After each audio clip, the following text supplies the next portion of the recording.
नमस्कार दोस्तों, मैं आशुतोष एक बार फिर आप सभी का स्वागत करता हूं आपके अपने चैनल आचार्य जी स्टडी अप पर। आज हम लोग जनवरी 2020 से लेकर सितंबर 2020 तक के कुछ इंपॉर्टेंट करंट अफेयर्स को देखेंगे। ये जितने भी 25 प्रश्न आज दिए गए हैं, ये 25 प्रश्न आपके सभी एग्जाम्स के लिए बहुत ही ज़रूरी है। चाहे वो यूपीएससी का आप एग्जाम दीजिए, चाहे एसएससी का, और चाहे आरआरबी एनटीपीसी ग्रुप डी का जो एग्जाम होने वाला है उसके लिए भी ये प्रश्न बहुत ही जरूरी होंगे। तो चलिए इन प्रश्नों को हम शुरू करते हैं।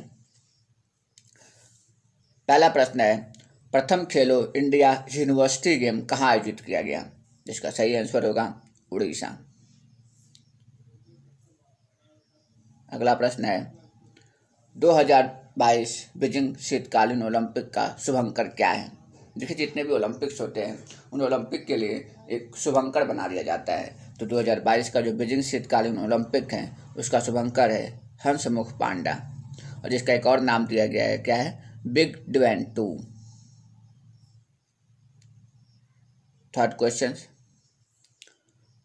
FIS player of the year award 2019, ये अवार्ड जो है हॉकी से रिलेटेड है, और इस अवार्ड का ये अवार्ड 2019 का अवार्ड जो है हमारे हॉकी खिलाड़ी वो टीम के कैप्टन हैं मनप्रीत सिंह, उन्हें मिला है।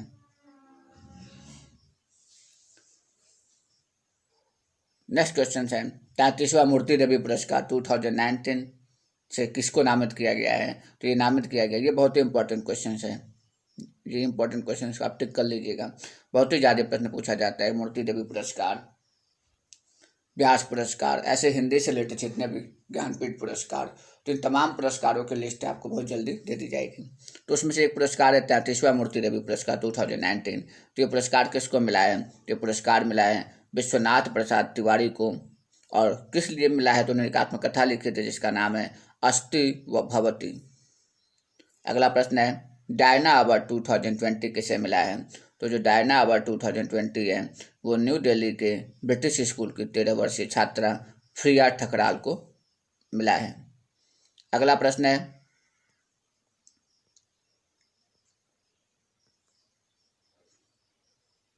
क्विचेटे नामक पुस्तक किसने लिखा है? ये सलमान रुश्दी की बुक है। कौन सी बुक है, क्या नाम है? क्विचोटे।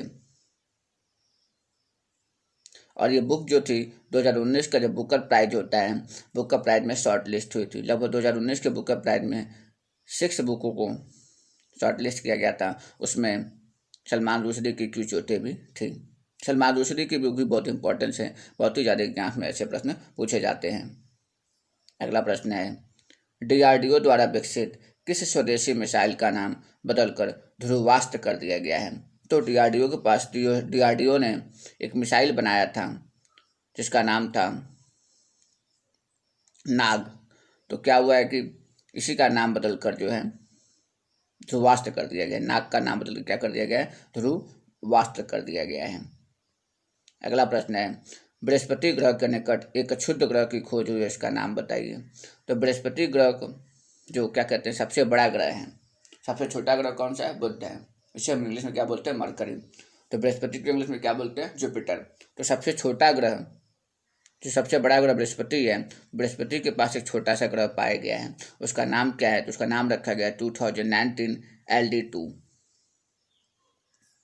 अगला प्रश्न है, IUCN का फुल फॉर्म क्या? तो पहले ये जान लीजिए, international union for conservation of nature. ये संस्था करती क्या है?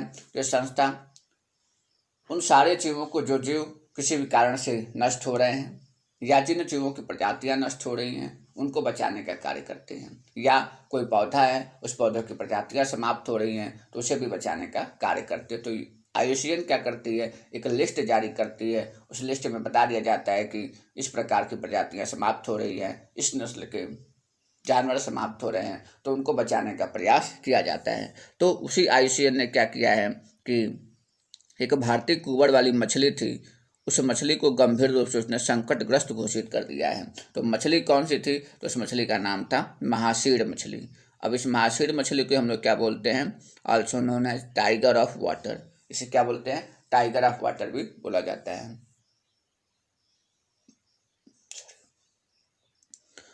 वनली फाउंड इन, और ये कहाँ पाई जाती है? तो कावेरी नदी के अंदर पाई जाती है। अगला प्रश्न है, टॉप 500 कंप्यूटर की लिस्ट में शामिल भारत के 2 सुपर कंप्यूटर का नाम बताइए। तो जल्दी क्या होता है कि हर बार जो है जो टॉप कंप्यूटर्स होते हैं उनकी एक संस्था है, वो संस्था क्या करती है, लिस्ट बनाती है। तो जो 500 कंप्यूटर की जब लिस्ट बनाई गई तो उस लिस्ट में भारत के 2 सुपर कंप्यूटर को शामिल किया गया। वो कौन कौन से थे, प्रत्युष और एक मिहिर। ये बहुत ही इंपॉर्टेंट क्वेश्चन है, आप इसको टिक कर लीजिए, जरूर याद कर लीजिए कि प्रत्युष जो है 57वें नंबर पर है और मिहिर 100वें नंबर पर है। भारत की यही 2 सुपर कंप्यूटर्स हैं। अगला प्रश्न है, विश्व मृदा दिवस कब मनाया जाता है? तो विश्व मृदा दिवस मनाया जाता है 5 दिसंबर को। अगले प्रश्न पे चलते हैं। अगला प्रश्न है कि वर्तमान केंद्रीय सतर्कता आयुक्त कौन है? कौन है? संजय कोठारी। 30 नंबर पे चलते हैं। 30 नंबर प्रश्न है, आत्मनिर्भर भारत के 5 स्तंभ क्या हैं? कौन कौन से आत्मनिर्भर भारत, बहुत ही इंपॉर्टेंट है ये प्रश्न, याद कर लीजिएगा इसको। अर्थव्यवस्था, आधारभूत ढांचा, प्रणाली, डेमोग्राफी, डिमांड, जिसी को क्या बोलते हैं, जनसांख्यिकी, और डिमांड को हिंदी में क्या बोलते हैं, मांग। अगले प्रश्न पे चलते हैं, कोविड केयर ऐप किस राज्य सरकार ने लॉन्च किया है? तो किस राज्य सरकार ने लॉन्च किया, उसका नाम कौन सी सरकार है? अरुणाचल प्रदेश की सरकार ने लॉन्च किया है। अगला प्रश्न है कि नई राष्ट्रीय शिक्षा नीति 2020 केंद्रीय मंत्रिमंडल द्वारा कब मंजूर की गई? इसे कब मंजूर किया गया? 29 जुलाई 2020।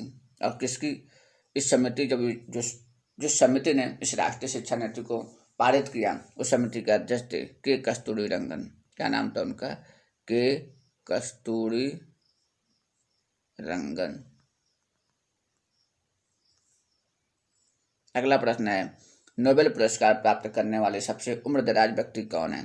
तो 2019 का जब नोबेल पुरस्कार वितरित किया गया था तो उसमें रसायन विज्ञान के क्षेत्र में जॉन वी गुड इनफ को नोबेल पुरस्कार प्राप्त हुआ था। और ये सबसे उम्रदराज व्यक्ति हैं जिन्होंने आज तक नोबेल पुरस्कार पाने वाले जितने भी व्यक्ति हैं उन व्यक्तियों में सबसे उम्रदराज व्यक्ति कौन है? John B Goodenough. अगले प्रश्न पे चलते हैं। अगला प्रश्न है, मानव पूंजी सूचकांक में भारत का स्थान क्या है? तो जो मानव पूंजी सूचकांक है उसमें भारत का स्थान 116वां है और जबकि पहला स्थान सिंगापुर का है। अगले प्रश्न पे चलते हैं। अगला प्रश्न है हमारा कि नवीन रोजगार छतरी योजना किस राज्य सरकार ने शुरू की है?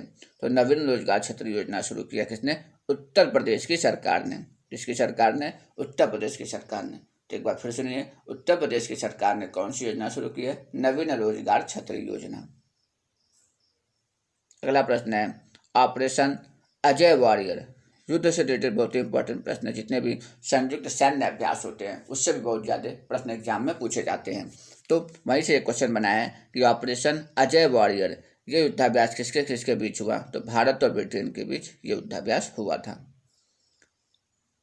अगला प्रश्न है, तूफान से संबंधित प्रश्न है कि डायने नाम का तूफान था, वो तूफान कहाँ पर आया था? सबसे ज़्यादा तबाही मचाई थी, तो कहाँ पर? मेडागास्कर। अब डायने तूफान की जब तबाही हुई तो सारे प्रश्न जो है उसी से रिलेटेड है। मेडागास्कर जो तूफान आया था डायने तूफान उसी से रिलेटेड है। तो जो तबाही हुई थी तो उस तबाही से भारतीय सेना ने कौन सा ऑपरेशन शुरू किया था? तो उस ऑपरेशन का नाम क्या था? Operation vanilla. लोगों को बचाने के लिए, मेडागास्कर के लोगों को बचाने के लिए कौन सा ऑपरेशन भारतीय सेना ने शुरू किया था? क्या नाम है? Operation vanilla. अब ऑपरेशन वनीला जब शुरू हुआ था तो भारतीय नौसेना ने किस जहाज का प्रयोग किया था? तो कौन सा जहाज है? एरावत नाम का जहाज यूज किया था। अगला प्रश्न है, भारत में हथियारों की सबसे बड़ी प्रदर्शनी डेफ एक्सपो 2020।